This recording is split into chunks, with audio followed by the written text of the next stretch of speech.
And Pope Francis, I was impressed with something that he had said, in talking to people of other faiths, the ecumenical movement. He says, we're not going to agree in terms of what we believe, but we can agree on what we can do. And therefore, I think that very much guides me in terms of understanding what the mission of St. Michael's College is, in terms of educating students to engage the world and to better the world, but in the light of the Catholic faith in that sense.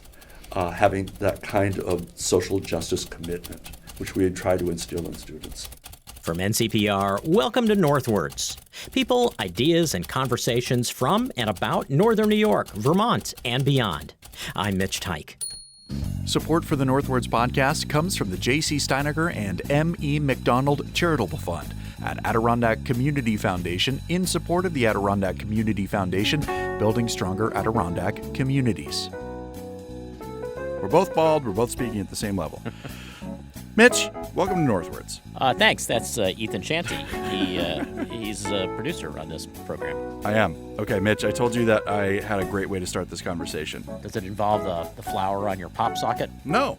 Thanks for admiring that, though. Or I don't know if you're admiring or just complimenting or Nice. Commenting or observing. Is that a daisy? We'll call it a daisy. Okay. So normally the first text I get from my girlfriend every day, she goes to work earlier than I do.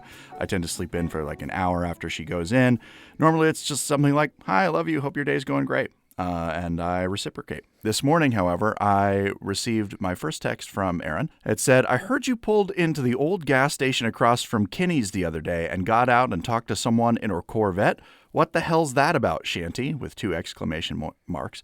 And I took offense to this, feeling like it's mildly accusatory, but it's true. I did pull into that gas station and talk to someone in a Corvette because they rear-ended me. Oh, my. But it was the most mild rear end of all time. Like, I barely knew that I it think I happened. have the most mild rear end of all time. just flat. Thank you. So what happened was I'd left Jernabi after getting a coffee, was headed back home. Jernabi, for people who do not live in the greater Potsdam Canton Yes. Metroplex, is a coffee shop. Is a coffee shop, my favorite coffee shop in the village of Potsdam. And I was just sitting there waiting for the light to turn green, or rather waiting for someone to turn on red. And I felt this just like mild like bump. And I looked up and I saw 2 people indeed in a Corvette behind me, and they just looked horrified. And I did the right thing. I pulled into the empty lot and they followed me in, and I got out. And before I even looked at the damage to my vehicle, I said, "Are you okay?" And he was like, "Yes, I'm okay. Are you okay? I'm so sorry." And then you grabbed your neck. And then yes, I called Saul Goodman. And I just went back, did a cursory glance. I was like, "It's fine. It's my bumper." And I was like, "It's okay." Like, and he looked really flustered, which, like, understandable. He's a young guy, maybe his first Stolen accident. the Corvette. Maybe he had just stolen the Corvette.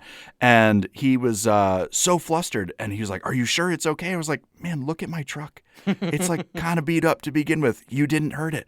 Are you okay?"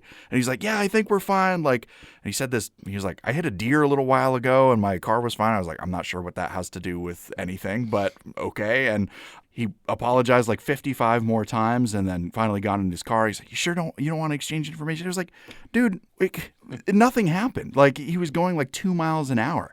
And I think it occurred to me later that maybe he was overly concerned and apologetic because of the way that I look, which is tall and bald and covered in tattoos. And I kind of have like scowl lines on my forehead from scowling, but it's not like, it's just concentration lines.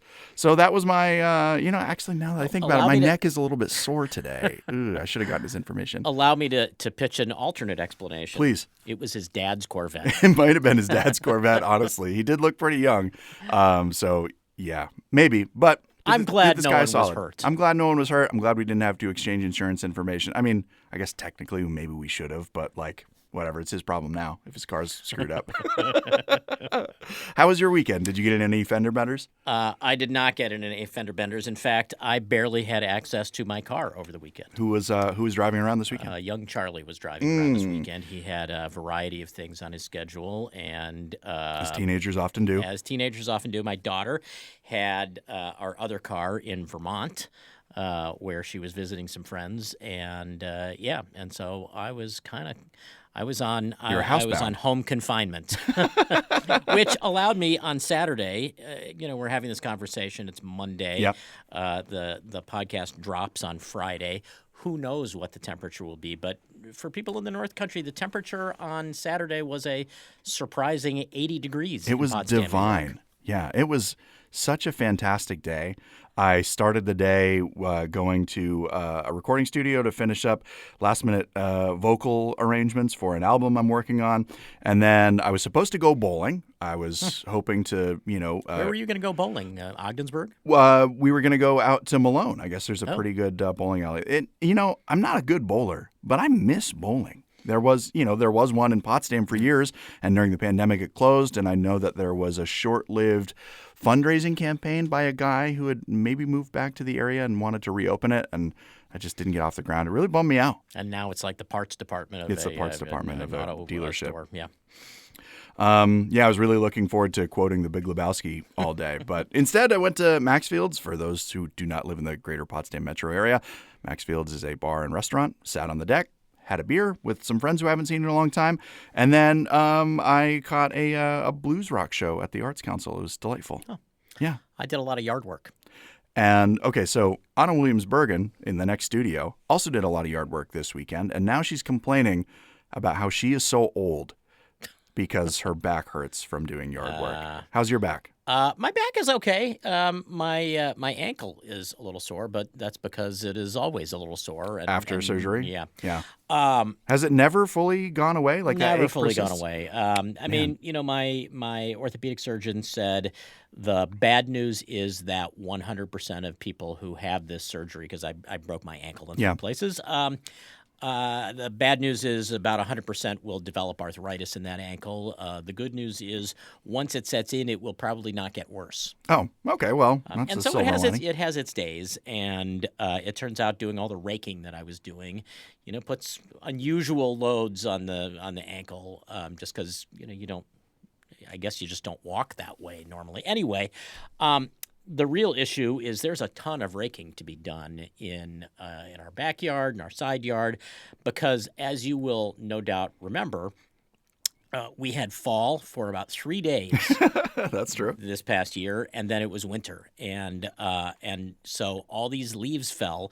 We had about 45 minutes to do something with the leaves, and if you didn't, they were buried under snow for a very long time. So there is a sodden mass of leaves in kind of all corners of our yard. And so I spent the last couple of days trying to break up some of that stuff, and with a combination of a couple of rakes we have and a couple of leaf blowers that we have, and I feel like I made some progress. So this might surprise you, probably it won't. I am strictly anti-raking. Will not do it. Unless, say, I were gathering them into those giant Halloween-themed garbage bags. Other than that, I will not rake. When there was a house that we were renting many, many years ago, and the landlord was not my favorite person. She was a little invasive, as sometimes landlords can be. We can have a conversation about that in another podcast. Maybe, yeah, the landlord podcast. But when we moved, you pay a security deposit and you're supposed to get it back. Right.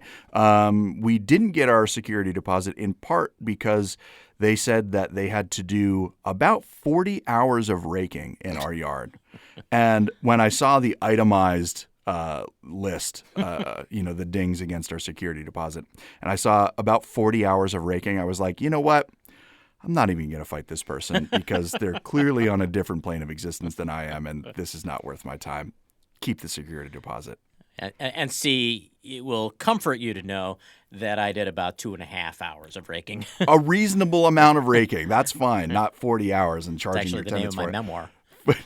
A reasonable amount of raking. That's actually a good title for a humor memoir. Yeah. I'm not a. If you see my yard, I'm not a huge. I didn't need to get it perfect. Mm-hmm. However, it was really at the point where if I didn't do something about the leaves, we were just going to be growing a spore farm in the backyard. I don't really think about what other people might see of my house. Like, it's not like our house is like a junkyard or anything, but like other people seeing leaves in my yard doesn't bother me. But now, just bringing Anna Williams-Bergen back into the conversation again for the second time. She is sort of my neighbor. We share a backyard. She lives on a different street. And she said that her and her boyfriend were walking by my house, and he, who is a state trooper, said, Ethan's inspection is still overdue. I was like, can I not get any privacy whatsoever? Leave me alone. That's got nothing to do with today's conversation. It almost never has anything to do with today's interview. Who are we talking to today? Father David Theroux, who you may not know, not a household name necessarily, but he's a vice president at St. Michael's College in Colchester, Vermont. The college was founded as part of the Order of St. Edmund, the Edmundites. It's a Catholic order that has been around since the 19th century. It was founded in France and gained a small foothold in this country and in North America, in both Quebec and in Vermont. And he is among the last members of this order, which has decided that it is working towards what is called completion. Which I had never heard of. I was not really aware that something like this could happen either, but it's a fairly infrequently taken practice, I guess, Sure, yeah. In which an order can decide that if their numbers are dwindling to the point that they don't think they're ever going to come back, they can stop admitting new members. And once the last member of the order passes away, they consider the mission of the order as having been completed. So is there a method by which they could accept new members should, like, the religious headwinds change and people take a renewed interest in this? Would they take any more members, or are they just deciding, we're done, last member is here, and we're going to... In a very funny way, a very funny 21st century way, you go to their website, and in red text on the website, it notes that they are working towards completion. They have voted, and from what I gather, it's a irrevocable decision. Oh, wow. Partly because I think their numbers had been dwindling, and partly because they believe that there are other orders or other forms of Catholicism out there which are focused on things like social justice. The Jesuits, among others, who their legacy can live on through. And I think they make the point, and you'll hear this in the interview, that even if the order itself isn't admitting new members, the effects they've had on the world will go on. But Totally. I was really fascinated when I learned about this, and it hasn't been, it's not necessarily something that's overly publicized. The order doesn't operate the church, or doesn't operate the college anymore. They're affiliated with the college, but the college will live on even after the Order of St. Edmund goes away or is completed. So when I heard that there was this group that was moving towards completion, I had, right off the top of my head, like a million questions. Yeah. And Father David Theroux was kind enough to meet me in his office in Vermont. And thank you so much for having me here. Very pleased to have you. And I want to start maybe with the question that people probably will have when I introduce this interview and mention that you are an Edmundite or a member of the Society of St. Edmund. Who was St. Edmund, and what is the Edmundite order all about? Okay. I suppose it's quite by accident that we have the name St. Edmund.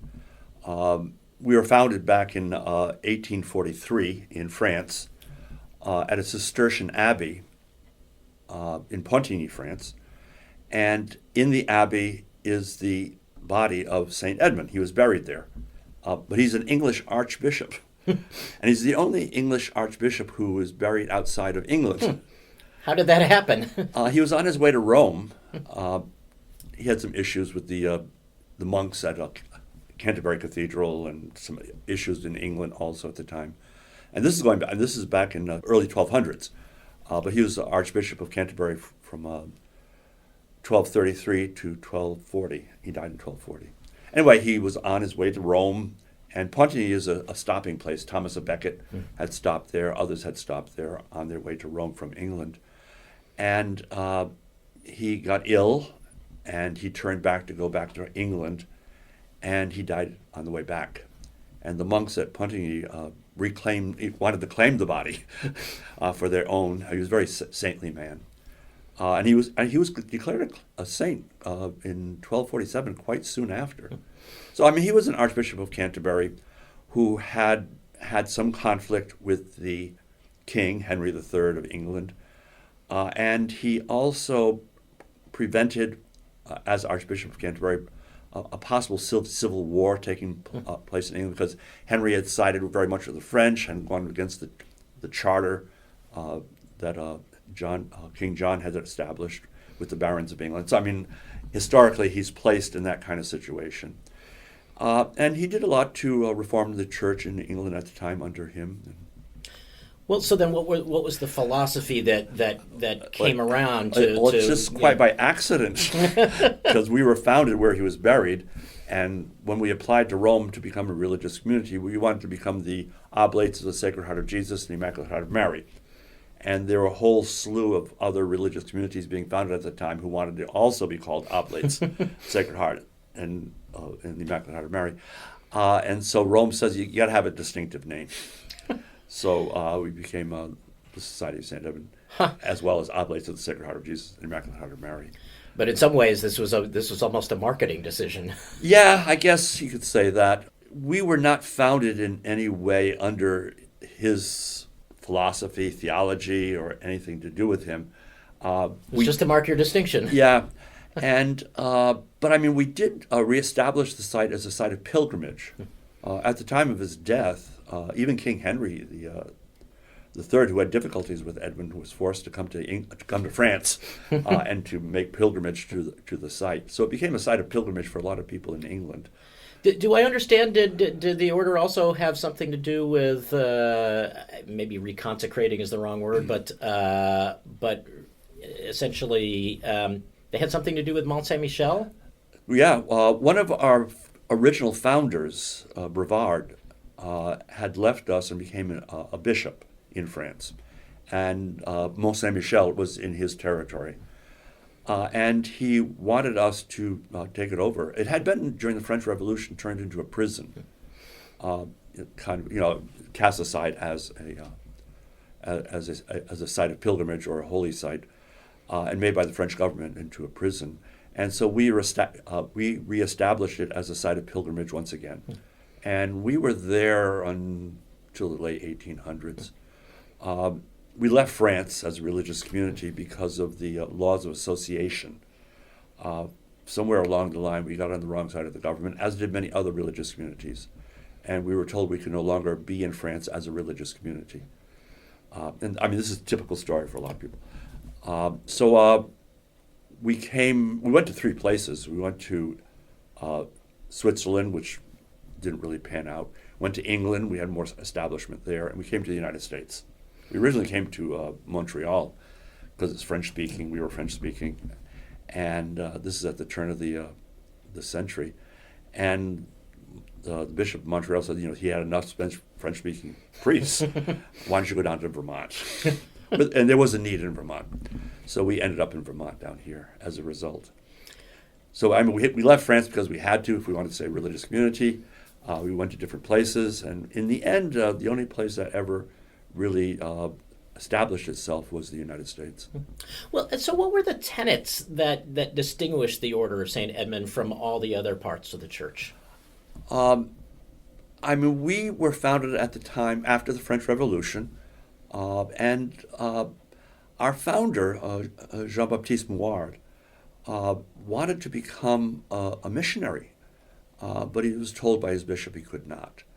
And he became a domestic missionary. And therefore he got together a group of priests, an original band of priests, who went to parishes and did missions to reestablish the Catholic faith in places that had lost the faith as a result of the French Revolution. And so our initial call was really to re-evangelize in France. And we have to admit, we weren't the only ones doing that, but we were in a particular area of France. And we became known and liked by the bishops. So we were given more responsibilities as time went on. We worked at some colleges. We founded a school. The original St. Michael's was founded in France. This is the third St. Michael's college in the world. One is in France. The other one is in England. It's still there, but it's under another name now. And the other one here is in Vermont, St. Michael's College. So, we founded schools. We did parish work, a lot of missionary work, sites of pilgrimage. But initially, we were founded to re-evangelize. Let me ask a dumb question. Maybe it's not a dumb question, but if the order is the Order of St. Edmund, why have the schools been called St. Michael's? We have a great devotion to St. Michael because of Mont Saint-Michel. In reestablishing it as a site of pilgrimage, we took him as one of our patrons. So, our patrons are the Sacred Heart of Jesus, the Immaculate Heart of Mary, St. Michael, St. Joseph, and last, St. Edmund, down that list. So, St. Michael has always been very special to us because of our connection with Mont Saint-Michel. With all of that in mind, what was it that drew you to the order? Oh, me? I've always had a sense that I was called to be a priest from a very early age in grade school. And where did you grow up? I grew up in northern Connecticut, the northeast corner of Connecticut. I went to grade school in Plainfield, Connecticut, a Catholic school there. As an altar server and all the rest, that kind of thing. Typical French-Canadian Catholic parish, which you find a lot of in New England. Anyway, it was a mill town, and I had this sense that I wanted to be a priest. I was very impressed with one of the priests in the parish. And he had said something one day when I was serving Mass, after Mass, and he had told me, if I could be half the man my father was, I'd be doing very well. And I never could figure out why he said that to me. But it very so impressed me, or I suppose it pressed on me in a sense. But I said, that's what I want to be, a priest. And, so I had those leanings very early on. In 8th grade, as was typical of the time, this is going back to the early 1960s, we used to have people coming to the classrooms to talk about vocations. And, the Maris came, and, different priests came to talk to the 8th graders about vocations. And it was a day and age when they had minor seminaries, high school seminaries. And a lot of young men went off to these minor seminaries.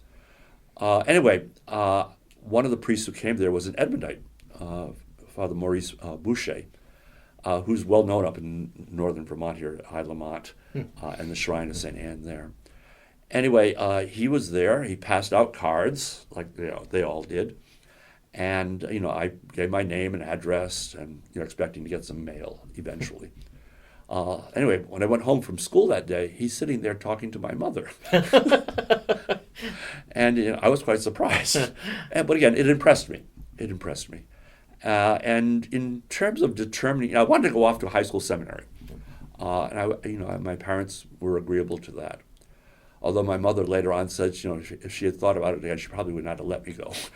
But I'm very happy that she did. And so I wanted to go to minor seminary. I decided to go with the Edmundites because of Father Boucher. And for years, my parents were very friendly with him, and he was very friendly with the family for a long time. So Do you remember? I'm sorry to interrupt. Do you remember what it was about him that impressed you so much? He was there talking to my mother. That he would take an interest and take the time to do that showed me something about the Edmundites. And I think a lot of us joined religious communities at that time, not so much because of what they stood for, but more because of these sense of friendships and belongings. When I went off to minor seminary, I became part of this group of young men going off. This was in Blackwood, New Jersey, that we went to Mater Salvatoris Minor Seminary. You develop a kind of camaraderie. And I think one of the unfortunate things nowadays is that in religious communities, when people go off to novitiate, they're not the same numbers. And you don't develop those kind of friendships or banding together, which kind of stays with you the whole rest of your life. I'm in the Edmundites now, and I'm with guys that I've known since I've been 18 years old. That kind of bonding was unique for the time, and it has been a great support throughout my whole life. So anyway, at the time, you develop these kind of affections, and I was, in Blackwood, there were all kinds of diocesan seminarians, religious communities besides the Edmundites. So it was a big mix of all kinds of people. But anyway, after 4 years there, I was accepted to go into novitiate. And not everybody in our group was accepted, but 3 of us were accepted to go into novitiate. And I went to Mystic, Connecticut, where we had a retreat center, and that's where our novitiate was. And so a year and a day here in novitiate, and took my vows and came to St. Michael's College as an undergraduate. Huh. Never made a choice to go to college. It was just what happened. This is what we did. It strikes me that you are one of the lucky people that found your community as early as you did, because there Yeah. are people who spend their whole lives Yeah. looking for the people that they feel most comfortable Yeah, with. well, I've known guys who really were tortured over what to do, whether to do it or not, I've never had that. I've always felt comfortable. Along the way, obviously, you come to decision points. At the end of high school, I had, am I going to go to the novitiate or not? And, so you come to those points. Am I going to get ordained or not? All those kinds of things. Am I going to take vows? So, along the way, I just reaffirmed the direction I was going. And I felt very comfortable. I've never regretted it. It's always been for me a sense this is what I was called to do. So I've not struggled like a lot of people have in terms of trying to make a decision. There was no point when you were 14 where it was do this or play right field for the Red Sox. No, it was not like that. I've had every opportunity because I joined a religious community. I've had every opportunity, perhaps that I would never have had if I had not joined a religious community. In terms of education, in terms of being in different places, it's been a great blessing to me, and a great pleasure too, in terms of being able to serve people in various capacities. And I've done a lot of different things that I never would have done. So for me, it has been it opened the world in so many different ways. What have been some of those stops along the way between the time you were an undergraduate here at St. Michael's and as we sit at St. Michael's today? Yeah. I came to St. Michael's College. After St. Michael's, we went to Toronto for our theology. Wonderful city, beautiful city. So we spent 3 years there doing a Master of Divinity degree, which is preparation for being ordained a priest. And it's a typical program that you find in the United States and elsewhere nowadays. So I had a wonderful opportunity to be in Toronto, which is a wonderful city, for 3 years and to live there. We had the martial law was declared while we were there. There was a big incident in Quebec, and they declared martial law because of Right. something that happened there. And so we were kind of an exciting time. We were looking for our embassy where it was and all, just to protect I ourselves. have only the vaguest of memories of hearing about this. But Yeah. So those kind of things. But anyway, I was ordained. I taught at Rice Memorial High School here in Burlington, Vermont, for a couple of years. And I did graduate work at the University of Maryland for a number of summers and for a whole year. And then I had the opportunity to go to England. And so I went to England for 5 years, worked in a parish there as they call them parochial vicars nowadays. It was the curate, the assistant to the pastor. Although we worked as a team for the time we were there. England was a wonderful experience. English people were wonderful people. It was a very professional parish, nurses and teachers and those kind of people. So it was right near the airport, Heathrow Airport. So that was a very good time there. But I wanted to teach, and I had the opportunity to come back to the States. We were located down in Mobile, Alabama. We had a string of parishes there, all the way down from Mobile, Mont Louis, Belle Fountain, and Heron Bay, and not even Dauphin Island. So we had a whole string along the bay, a string of parishes there, and our priests were there. And there was a high school, a wonderful high school in Mobile, Alabama, McGill-Tulane High School, male and female, so it's co-ed. And I had the opportunity to teach in the religious studies, a religious theology department there, and I became head of the department during my time there. So that was a wonderful, and I enjoyed it tremendously. But then I was asked to go to New Orleans. We were beginning to expand in New Orleans at the time. We do black ministry down south, and we had recommitted ourselves to doing black ministry in line with the agenda of African American Catholics. I mean, there's a big thing that happened in black Catholicism where they began to say, you have been serving us all these years, and wonderfully, but we have our agenda, and we'd like to have people who are going to work in the black community to follow the agenda of black Catholics, not simply come and say, this is what I'm going to do for you, but how can you fit into what we want for ourselves? And so we re-educated ourselves very much in that. We started attending the Institute of Black Catholic Studies at Xavier University. So it was very much in that vein that we were going to New Orleans, kind of a hotbed of black Catholics in the United States. And we were taking on a parish. The Josephites were leaving a parish, and so we took on a parish, St. Peter Claver, right in the Treme area of New Orleans. And from there, we took on another parish, St. Philip's, and eventually St. Joseph's. We also had chaplaincy at Xavier University, the only black Catholic college university in the United States. After a year as pastor of St. Peter Claver, I was asked to take over our seminarians, and because we had so many coming into the city at the time, they were going to go to Notre Dame Seminary. So we switched from Toronto down to Notre Dame Seminary in Mobile, Alabama. No, I mean in New Orleans. Right. And so I was asked to be their director. And so I gave up being pastor and became a campus minister at Xavier University and was able to manage them. What was it, if you don't mind my asking, the agenda that what was it that the black Catholic community wanted or needed from the church that you had to kind of recondition yourselves to provide? Well, I think black Catholics are beginning to understand their own culture and the importance of being able to worship in terms of their own sensibilities, and therefore Afrocentricity was becoming very much part of what you needed to learn about in order to work in the black community. Learning how also to preach in terms of the black community. I had a wonderful teacher, Sister Thea Bowman, who's now up for canonization in the Catholic Church. And she taught me black preaching. So a wonderful experience in the Institute of Black Catholic Studies, which is a wonderful program. A lot of people, white people who are ministering to black people, go there in order to learn how to minister in the black community in terms of this new idea of their agenda. So this is pretty progressive. Yeah, and we've always, as a community, been pretty progressive. In many ways different than diocesan priests.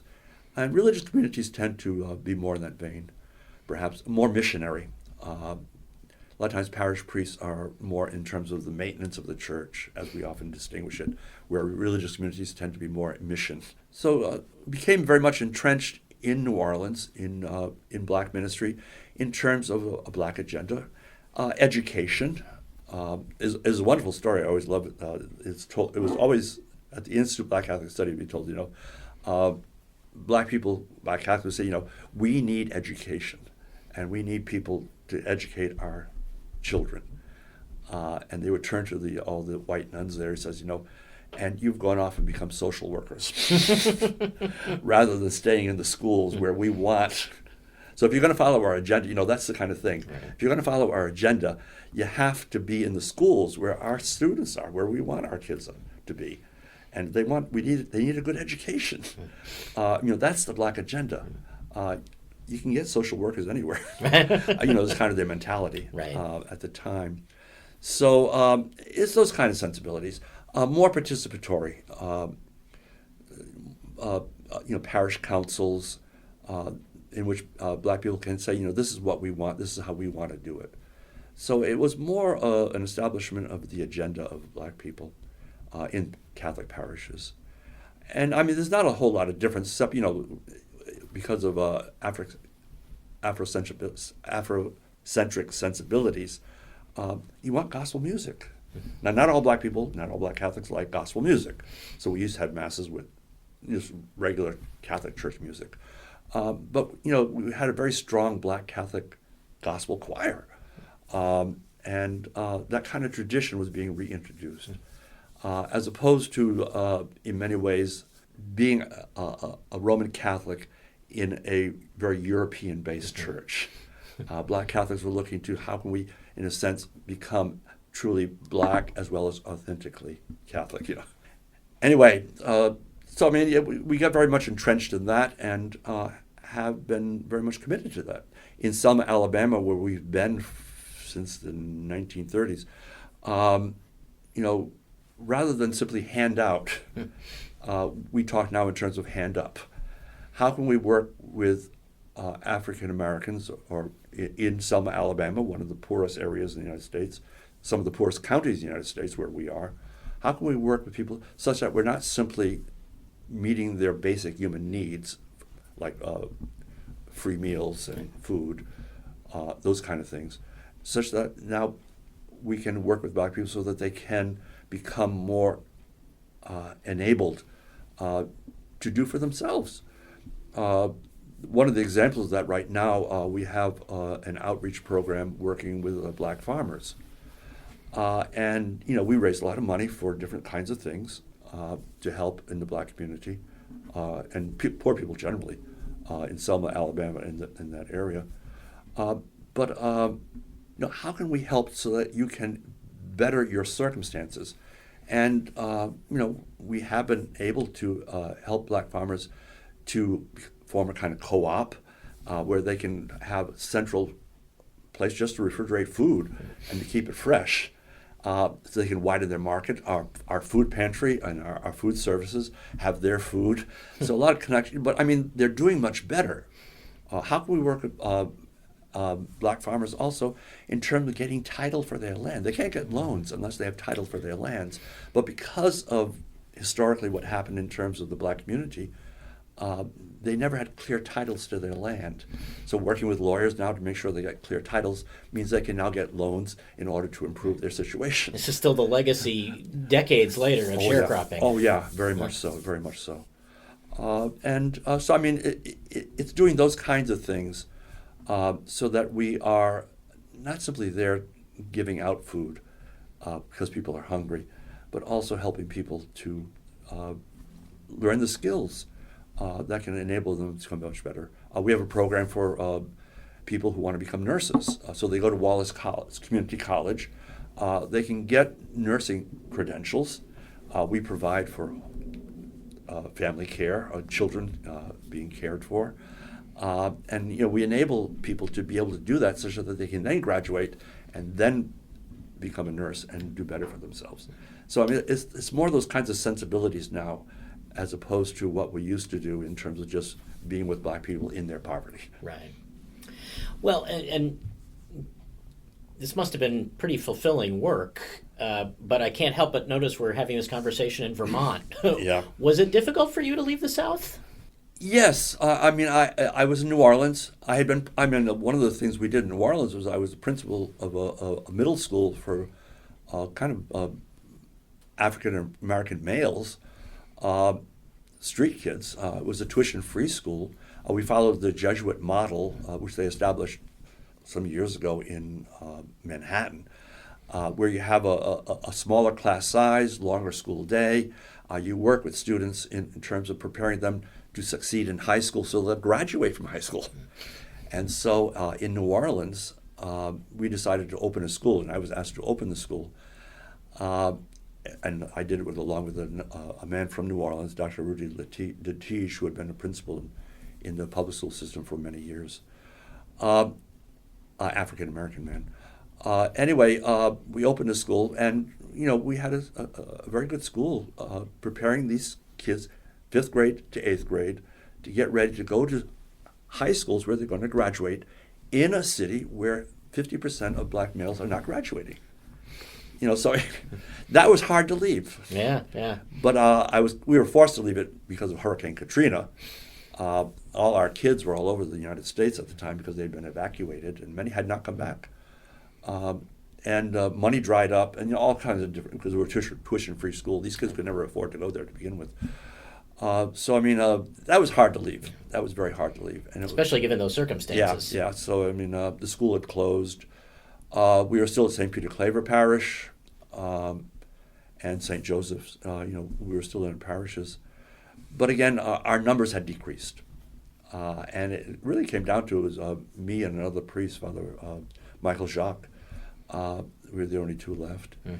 And I had taken over a couple of parishes, ministering them after the school closed. But it was not quite what I really wanted to do. And I made a decision to come back to Vermont. And Father Michael, a couple of years later, died. So, we were effectively out of New Orleans as a result. Yeah. So, between the time that you were in seminary and the priest came and was talking to your mom and you found this community, and today, what has happened to the Order of St. Edmund that we're now sitting here and talking about its completion? Yeah, as I say, when I joined, we were 120 or so, more. We had a lot of seminarians. Things were thriving. The Second Vatican Council had happened, and the Catholic Church was changing in many different ways. And I think a lot of people were beginning to say, well, I can be a Catholic and I can minister in the Catholic Church without being a priest or without being a nun. Those kind of realities were hitting the Catholic Church. And therefore, we begin to find a decline in membership from professed members who are leaving to go off for various reasons. So, there was that decline. And then there was a shift in culture in the United States in the late 60s with the sexual revolution, with the Vietnam War, and all these kinds of things. I think also a disaffection from the Catholic Church because of its own stand on artificial means of contraception, those kinds of issues. So we begin to find a decline in the Catholic Church in terms of its membership. And we also find people saying, well, I could be a good Catholic but still do other things and serve the Church. The numbers start going down. And obviously, it's not just the Edmundites, but that's consistently across the board. Even the Jesuits in the United States are feeling the pinch in terms of finding men be able to do what they do. So, it's hitting across the board in the United States. Anyway, we've come to the point where our membership is so elderly. I'm here, I'm 78 going on 79, and I'm still in the bottom part of our community. So they're still carding you when you yeah, as I say, it comes to the point that just realistically, we have to say to ourselves, we have right now 19 members. Of those, most are in their late 70s, going into their 80s. We have 2 members who are very young, younger. 135 and 162. But everyone else in their 70s and 80s. And the canonical question comes, how are you going to be able to administer this group if so many are elderly and really no longer capable of doing it? How can you have a superior general and a general council who's going to be able to do this? You need 4 general counselors. If the membership is such, you don't have people who can do it. So, you have to make a decision. Reality strikes. And we made the decision to complete. It doesn't mean that we go out of existence right now, but it means in time, we are not accepting any new vocations. They weren't coming our way anyway. That's the reality. We're going to do what we can to establish our works so that they are set up for the future without us. And we are working our way towards leadership that can help us. A lot of religious communities will go to completion eventually get an individual from outside the community who can manage affairs. We've informed Rome, which we have to do. And so, I mean, we've taken all of these steps because of reality. But again, it's what we have to face, and it's what's happening. Well, and I gather the notion of completion is also, if I'm not mistaken, sort of a philosophical point that the order has been able to do what it set out to do. Yeah. Yeah, I don't think a lot of people appreciate that. They think that religious communities in the Catholic Church go on forever, and some have. I mean, the Benedictines, God bless them, 1,500 years of existence, and the Jesuits are still strong. And a lot of religious communities are strong outside the United States. As Americans, we tend to be very myopic and think what's happening to us is happening all over the world. I mean, in Africa, the Catholic Church is growing by leaps and bounds. And they have plenty of priests, nuns, all of those religious communities are there. India has a strong growth also. So, I mean, there are areas of the world where the Catholic Church is growing and prospering. In the United States, it's not. And has a lot to do with demographics, and also has a lot to do with in terms of cultural developments and all the rest. So, you come to the point that you realize we can no longer do this. But I mean, that's happened consistently in the history of the Catholic Church. Communities come into existence for a reason, and as you're implying, they've done what they're supposed to do, and now that no longer really exists. We were founded to re-evangelize France. Well, Job we well left done. that a long time ago. Now, I mean, we talk about ourselves as being where the church might not otherwise be, and we have done that. We've been down the south working with African Americans where the normal Catholic Church would not. We've gone to Venezuela, worked with the poor. So we've been places where the church needs to be. In Vermont, we founded St. Michael's College because the bishop asked us to, because there was a need for a Catholic college. And we had had experience in France of doing that. So, I mean, we've gone where the church asked us to do. But at this point, our institutions can survive without us. And we don't have the manpower anymore to do it. And so, that's the reality that you have to live with. And you make a decision to enable those works that you have to continue without you. You were the vice president of mission here Yeah. at St. Michael's.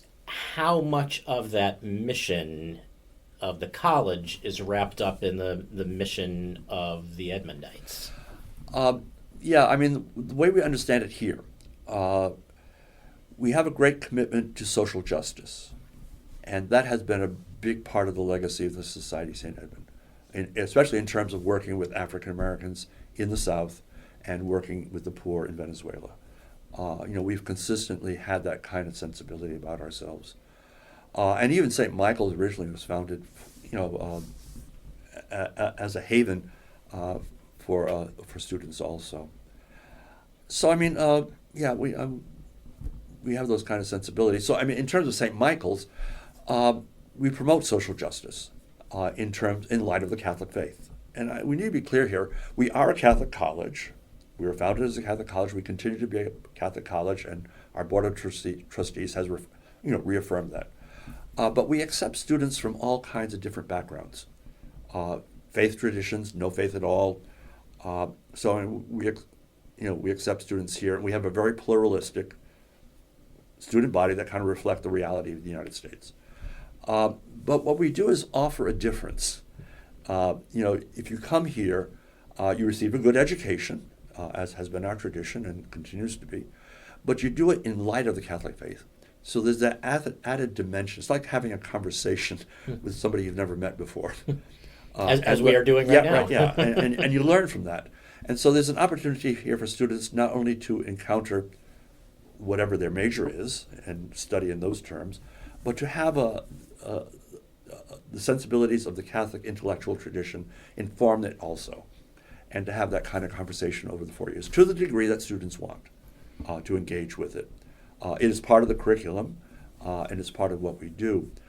But in terms of understanding in the light of the Catholic faith, my job, and the way I understand it, is that we promote the Catholic faith not in terms of its doctrinal content, but in terms of social justice particularly. We don't deny what the Catholic Church stands for. But in terms of engaging people on campus, there is something here that we can all agree on: justice. And how do you achieve justice in the world? And Pope Francis, I was impressed with something that he had said, in talking to people of other faiths, the ecumenical movement. He says, we're not going to agree in terms of what we believe, but we can agree on what we can do. And therefore, I think that very much guides me in terms of understanding what the mission of St. Michael's College is, in terms of educating students to engage the world and to better the world, but in the light of the Catholic faith in that sense. Having that kind of social justice commitment, which we had tried to instill in students. So, if you talk about the Edmundite part of all of that, our commitment to social justice is very much part of the legacy of St. Michael's, and it is something that, in real terms, we can engage students in. We have students going down to Selma, Alabama on service trips, and they engage the community there and what's going on there in terms of social justice. So, we're able to have that kind of relationship, and it can continue beyond us because we have set up the Selma, Alabama, in terms of its governing board and so forth, so that it can operate beyond us. So that kind of relationship can continue as St. Michael's has been set up, so it can continue beyond us. So the legacy can go on, and the Edmundite commitment to social justice can continue. As you and your fellow Edmundites came to the decision to take on completion, if that's the best way to put it. It's a terrible word. Was there a sense of closure that this was obviously brewing for some time? I think people take it differently. It saddens us, obviously. Something that you love, is coming to an end. We exist as a religious community until the last person exits, dies or leaves. So Michael is 35. As long as he's around, Edmundites are around. So we don't cease to be a religious community. The community doesn't end. We just simply said, we will eventually come to an end as it naturally ends. And there's sadness in knowing that you're going to end, but we're still a going concern. We still do ministry. We're still very much involved in St. Michael's College. Some of our men who are retired do ministry in different parishes. We're of service to the diocese because of the shortage of priests here. We have our guys going out in different places. Now we're aged, but we still contribute. And we're still, we're active in wherever we are. So while we may have decided to have completion or complete, it doesn't mean that we have ended. And I think that may be something people have trouble understanding. So for ourselves, in understanding that, obviously we know someday that this is all going to end, but in the meantime, we keep trucking on, and we keep doing what we can. Well, and it's also, hard to shake the notion. It must be comforting to realize that the people that you have ministered to over the years are your legacy, and they will pass on what they've gained from you to their own legacy. Yeah, and that's a hard thing to do because you want to have in place people who buy into the legacy to begin with, and over time then become so enmeshed in it themselves that it can continue even without us. Right. We as a community have to work with the various works that we still have, that are still going on, to instill in them the sense of, what does it mean to be Edmundite? In some ways, I think it's more important that the works continue on in that vein than they ever remember the name Edmundite. I'm kind of funny about that in terms of, I don't want plaques up and people, and it's going, who are these people? The Edmundites were here. Yeah, we're here. I don't think that's the name of the game myself. I think what's important is that the social justice, the education, the commitment to the Catholic faith, those things continue in the lives of the people who are then responsible for the works that we have done and that we are now giving up, in a sense. I imagine it will be strange for the 35-year-old among you to be the last one. Yeah, but again, I mean, he knows what he's getting into. Or he knows what he got into, and he's very much committed to following that through. He's here at St. Michael's, and he works here, and there's a future here for him. That's going to be his life, and he knows it. Is there, just in a technical sense, is there another tradition or order that inherits St. Michael's, if you will? St. Michael's is already set up on its own. Okay. When we founded St. Michael's College, the Society of St. Edmund, back in 1904, because of our experience in France, where we had lost everything because the government confiscated it, because we were a religious community, we set St. Michael's College up. These are our French priests setting St. Michael's up so that it was independent of the Society of St. Edmund. So it always has been a corporation separate from the Society of St. Edmund, because they were afraid that it could end if the Edmundites, again, what happened in France happened here. So we've always done that. Now we obviously have dominated the Board of Trustees for it over the years.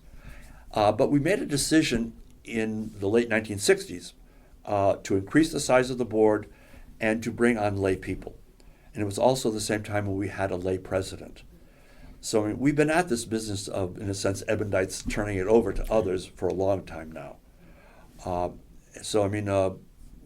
We followed kind of a practice that at the time that many Catholic institutions of higher education did, in which they established these kinds of boards in which they had a lot of lay people who had expertise in various areas, who are now becoming the governors of the place. So we've been that way since the late 1960s as an institution. We have held a certain number of seats on the board. 1/3 of the board has been us, and then 2/3 have been lay people. So we've had that kind of relationship here. What it means now is that we are going to pull away from the board in terms of saying we have that many seats any longer.